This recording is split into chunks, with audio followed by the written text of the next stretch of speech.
When, in the course of human events, it becomes necessary for one people to dissolve the political bands which have connected them with another, and to assume, among the powers of the earth, the separate and equal station to which the laws of nature and of nature's God entitle them, a decent respect to the opinions of mankind requires that they should declare the causes which impel them to the separation.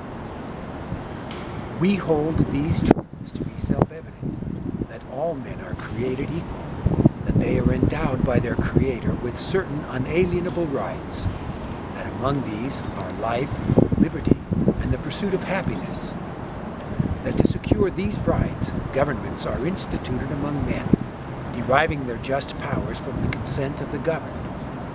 that whenever any form of government becomes destructive of these ends, it is the right of the people to alter or to abolish it, and to institute new government, laying its foundation on such principles, and organizing its powers in such a way as to them shall seem most likely to effect their safety and happiness.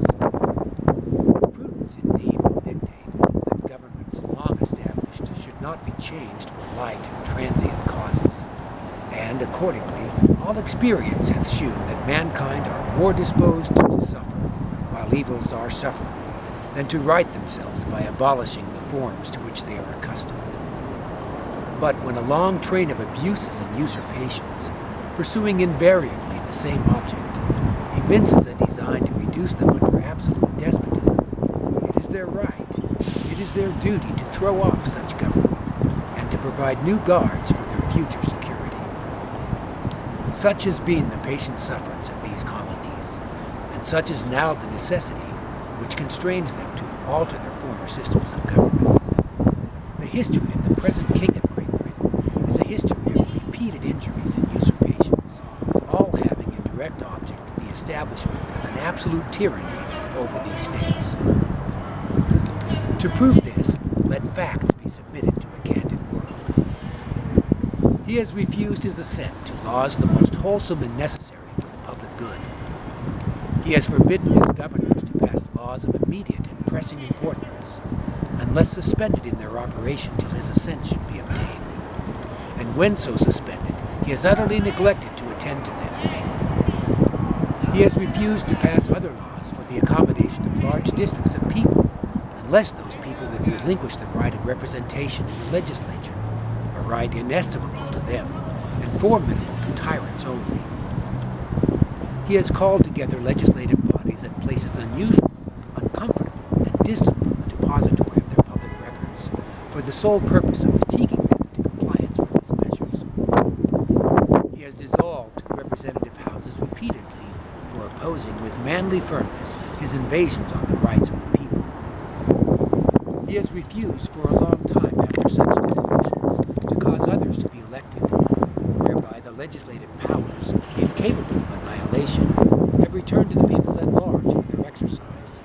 the state remaining in the meantime exposed to all the dangers of invasion from without and convulsions within.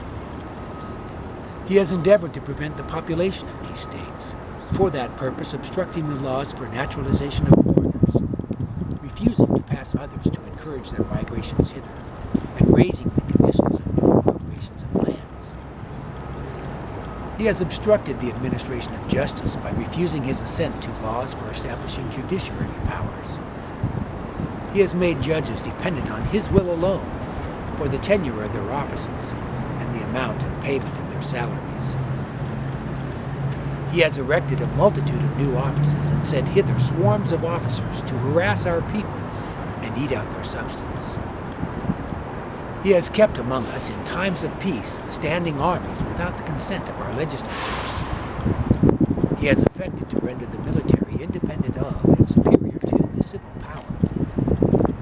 He has combined with others to subject us to a jurisdiction foreign to our Constitution and unacknowledged by our laws, giving his assent to their acts of pretended legislation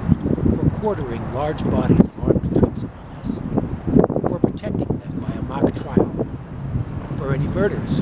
for punishment for any murders which they should commit upon the inhabitants of these states, for cutting off our trade with all parts of the world,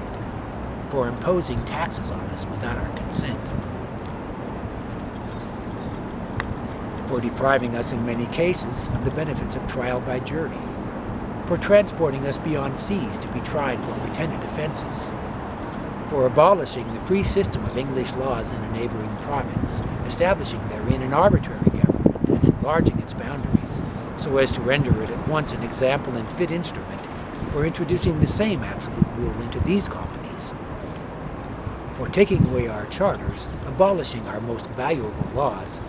and altering fundamentally the forms of our governments, for suspending our own legislatures and declaring themselves invested with power to legislate for us in all cases whatsoever.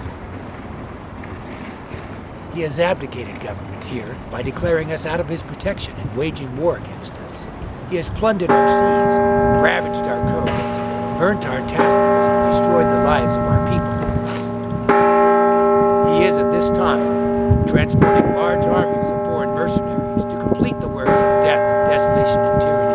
already begun, with circumstances of cruelty and perfidy scarcely paralleled in the most barbarous ages, and totally unworthy the head of a civilized nation. He has constrained our fellow citizens, taken captive on the high seas, to bear arms against their country, to become the executioners of their friends and brethren, or to fall themselves by their hands. He has excited domestic insurrections amongst us, and has endeavored to bring on the inhabitants of our frontiers, the merciless Indian savages, whose known mode of warfare is an undistinguished destruction of all ages, sexes, and conditions. In every stage of these oppressions, we have petitioned for redress in the most humble terms. Our repeated petitions have been answered only by repeated injury. A prince whose character is thus marked by every act which may define a tyrant is unfit to be the ruler of a free people. Nor have we been wanting in attentions to our British brethren. We have warned them from time to time of attempts by their legislature to extend an unwarrantable jurisdiction over us. We have reminded them of the circumstances of our emigration and settlement here. We have appealed to their native justice and magnanimity, and we have conjured them by the ties of our common kindred to disavow these usurpations which would inevitably interrupt our connections and correspondence. They too have been deaf to the voice of justice and of consanguinity. We must therefore acquiesce in the necessity which denounces our separation and hold them as we hold the rest of mankind, enemies in war, in peace friends.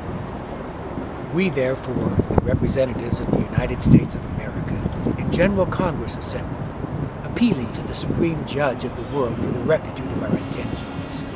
do in the name and by authority of the good people in these colonies solemnly publish and declare that these united colonies are, and of right ought to be,